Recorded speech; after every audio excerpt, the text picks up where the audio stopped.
Security of India act 2006 अंतर्गत food safety commissioner म्हणून प्रत्येक राज्याला एक फूड सेफ्टी कमिशनर असतो आणि त्या अंतर्गत सेक्शन 30 अंतर्गत फूड सेफ्टी कमिशनरला काही ऑथॉरिटी दिलेल्या आहेत. त्या ऑथॉरिटीला पब्लिक हेल्थच्या in the interest of public health मध्ये काही फूड आयटम्समध्ये जर प्रोहिबिट करायचं असेल पर्टिक्युलर पिरियडसाठी किंवा पर्टिक्युलर एरियामधून तर ती ऑथॉरिटी फूड सेफ्टी कमिशनरला स्टेट फूड सेफ्टी कमिशनरला कायद्यानं दिलेली आहे. कायद्याचं कलम 30 सब क्लॉज 2 त्याचा सब क्लॉज ए किंवा अ असं आपण म्हणूया 30 सब क्लॉज 2 त्याचा सब क्लॉज ए याच्यानुसार दिलेले आहे.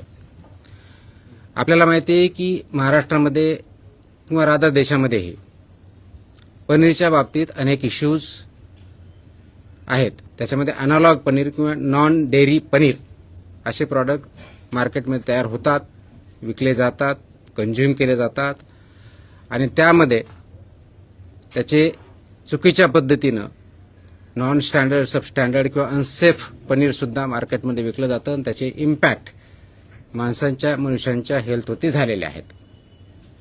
आणि म्हणून कायद्यानं दिलेल्या अधिकाराचा वापर करून कलम 30 सब क्लॉज 2 सब क्लॉज अ नुसार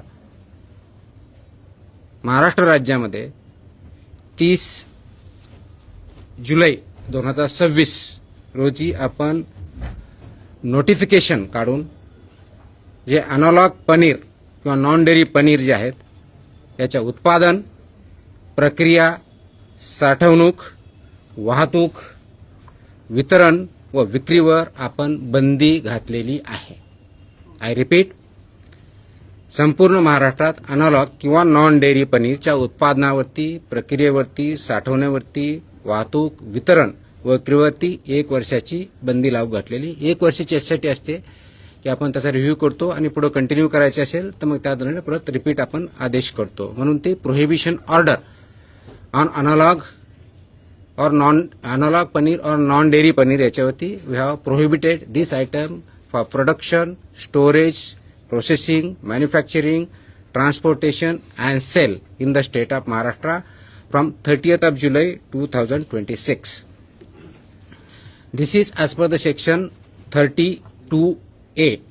हे आपला जो फसायचा कायदा आहे 2006चा कलम 30(2)(अ) अंतर्गत आपण केलेला आहे.